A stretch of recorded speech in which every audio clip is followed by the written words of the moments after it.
अस्सलामुअलैकुम वरहमतुल्लाह। कैसे हैं आप लोग? उम्मीद है कि बाखैरियत से होंगे। एक बार फिर मैं आप लोगों के बीच आया हूँ। आज मैं ख़ास तौर कर उन बच्चों से रूबरू हूँ जो मौलाना आज़ाद उर्दू नेशनल यूनिवर्सिटी में 2026 में दाखिला लेना चाहते हैं। वो पॉलिटेक्निक के बच्चे हों या बीएड फिज़िकल साइंस के। तो मैंने पिछली क्लास में निज़ाम शमसी में शायरा के बारे में बताया था। जो शायरा, जो 8 शायरा है, इसको उर्दू में क्या कहते हैं। और मैंने उसमें मरकरी यानी अतारत के बारे में भी बताया था आप लोगों को। अतारत की सिफत कि इसमें एक चक्कर वो कितने दिनों में लगाता है और उसमें क्या क्या खसूसियात है। आज मैं आप लोगों के बीच ज़ोहरा के बारे में बताऊंगा, जिसको इंग्लिश में वेनस कहते हैं, शुक्र। तो जो बच्चे मानू पॉलिटेक्निक में दाखिला लेना चाहते हैं, पॉलिटेक्निक इस बार, तो मानू आपको मालूम होना चाहिए कि उर्दू में सवालात होते हैं, फिज़िक्स, केमिस्ट्री एंड मैथ। तो जितने भी साइंस के सवालात हैं तो वो आपको उर्दू में प्रैक्टिस करने होंगे। और फिज़िकल साइंस बीएड के लिए जो दाखिला लेना चाहते हैं वो भी इस बार इस वीडियो को देखें।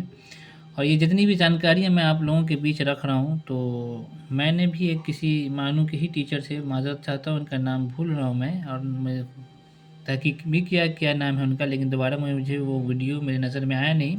खैर, मैं पिछले साल वो उनके लेक्चर को देख कर के ही ये नोट्स तैयार किया था। तो मैंने सोचा कि आप लोगों के बीच ये रखूँ, ताकि मेरे ज़रिए और इस वीडियो के ज़रिए आपकी मालूमात में इजाफ़ा हो जाए और आपका इम्तिहान क्लियर हो जाए। क्योंकि मानू में कंपटीशन कम होती है थोड़ा सा, क्योंकि वो उर्दू में सवालात होते हैं, तो 1-2 नंबर का बहुत हेवी मार्जिन होता है। यानी 1-2 क्वेश्चन आपने नेगेटिव मार्क्स नहीं होती वहाँ, तो 1-2 क्वेश्चन आपके सही हो गए तो आपकी रैंक काफ़ी अच्छी छलांग लग जाएगी, और 1-2 क्वेश्चन गलत हो गए तो फिर आप नीचे डाउन में चले जाएंगे। तो 1-2 क्वेश्चन की बहुत वैल्यू होती है मालूम में, बाकी जगह भी होती है लेकिन मालूम में कुछ ज़्यादा होती है। खैर, मैं ज़ोहरा के बारे में बताऊँगा, वेनस जिसको इंग्लिश में कहते हैं, हिंदी में शुक्र। तो सूरज के सबसे करीब सियारा अतारत था, और दूसरा सबसे करीब सियारा जो है वो आपको ज़ोहरा है, और ज़मीन के सबसे नज़दीक है, ज़मीन के सबसे नज़दीक। और सूरज का एक चक्कर जो है ये 24.65 दिनों में, यानी कि लगभग 225 दिनों में, यानी 1 रेवोल्यूशन कंप्लीट करता है, ये 225 दिनों में। और इस सियारा पे 90 से 95% कार्बन डाइऑक्साइड होता है। और इस वजह से क्या होता है, क्योंकि आप देखिए कि हमारे अर्थ पे भी ग्लोबल वार्मिंग जो हो रही है वो क्यों हो रही है, क्योंकि कार्बन डाइऑक्साइड और भी जो मीथेन गैस है, मोनोऑक्साइड है, नाइट्रोक्साइड है, वगैरह वगैरह जो बढ़ रही है, जो अर्थ से स्केप नहीं हो पा रही है, जिसकी वजह से हमारा अर्थ गर्म होता जा रहा है। ये क्या करती है, ये अर्थ प्लानट की जो गर्म हवा है उसको एब्जॉर्ब कर लेती है, जिसकी वजह से प्लानट गर्म हो रही है।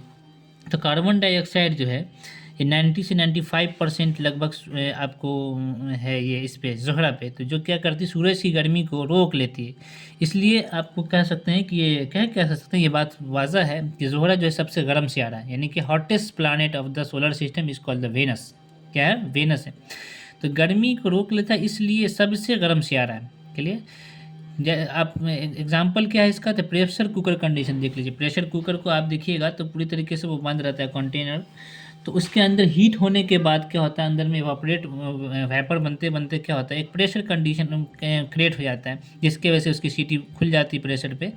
तो प्रेशर कुकर कंडीशन, तो यहाँ तो खुल जाती है और फिर वहाँ से एयर निकल जाता है प्रेशर कुकर में, लेकिन यहाँ वेनस पे सूरज की सारी गर्मी को कार्बन डाइऑक्साइड जो 95% है लगभग, वो रोक लेती है, जिसकी वजह से वेनस सबसे गर्म सियारा है। हालांकि होना चाहिए था मरकरी को, क्योंकि मरकरी सबसे नज़दीक है सूरज के, लेकिन मरकरी पे कलरा फिजा यानी एटमॉस्फेयर है ही नहीं, तो वो कोई हवा को रोक ही नहीं पाती, कोई किसी क्या बोलते हैं सूरज की गर्मी को। यहाँ कार्बन डाइऑक्साइड जो है वो 95% है, 90 से 95%, इसलिए वो क्या करती है कि वो सूरज की गर्मी को रोक लेती है, इसलिए वेनस जो है यानी ज़ोहरा सबसे गर्म सियारा है। और इस पे कोई सैटेलाइट नहीं, नेचुरल सैटेलाइट नहीं, जिसको आप लोग कह सकते हैं चांद, एक भी चांद नहीं है। तो आप एग्ज़ाम ये भी हो सकता है आपके कि विच प्लानट है, क्या बोलते हैं, या उर्दू में सवाल रहती है कि कौन से सियारों में दिए दरअज़ील में कौन से सियारों में क्या बोलते हैं चांद नहीं है।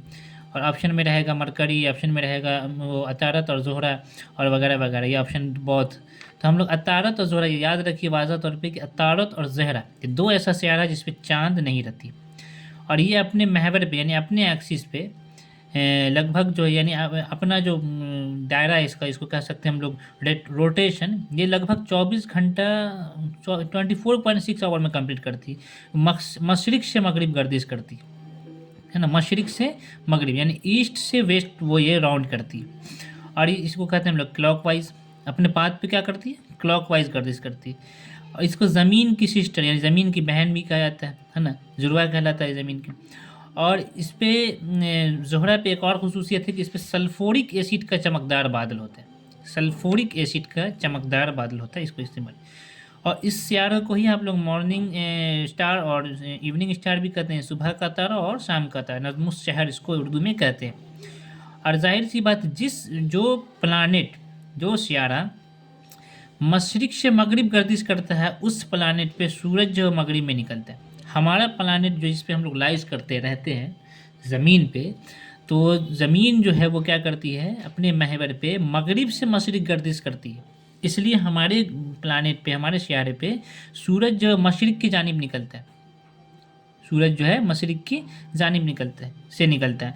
लेकिन ये सियारा जो है आपको मशरिक से मगरिब गर्दिश कर रही है, इसलिए यहाँ पे सूरज जो वो कहाँ निकलेगा, मगरिब में निकलेगा। ठीक है, जिसको इंग्लिश में हम लोग कहते हैं वेस्ट और हिंदी में कहते हैं पश्चिम। ठीक है, तो उम्मीद है कि आप लोगों को ये वीडियो अच्छा लगा होगा। और ज़ोहरा से ताल्लुक़ से आप लोगों के बीच में आप लोगों के जहन में और भी कुछ जानकारी है तो आपने इसमें मतलब अपनी जानकारी को कमेंट में ज़ाया करें, वाज़ा करें, जिसकी वजह से मेरी मालूमात में भी इजाफ़ा होगा और हम लोग आपस में फिर इंटरेक्ट होंगे। तो लिहाजा आप लोगों से मेरी मदवाना मुफलिसाना अजीज़ाना गुजारिश है कि इस वीडियो में जो भी खामियां हो आपकी नज़र में, और इस सियारा के ताल्लुक़ से जो भी कमी हो गई है इसमें, इसकी जानकारी में जो मैं नहीं रख सका, जो आपको पता हो तो आप कमेंट में रखें, इंशाअल्लाह उसको भी ध्यान में रखी जाएगी। मैं अपनी जानकारी में इजाफ़ा करूँगा आपके ज़रिए। तो आप लोगों का खैर, बहुत बहुत शुक्रिया। अस्सलामु अलैकुम व रहमतुल्लाह, जज़ाकल्लाहु खैर।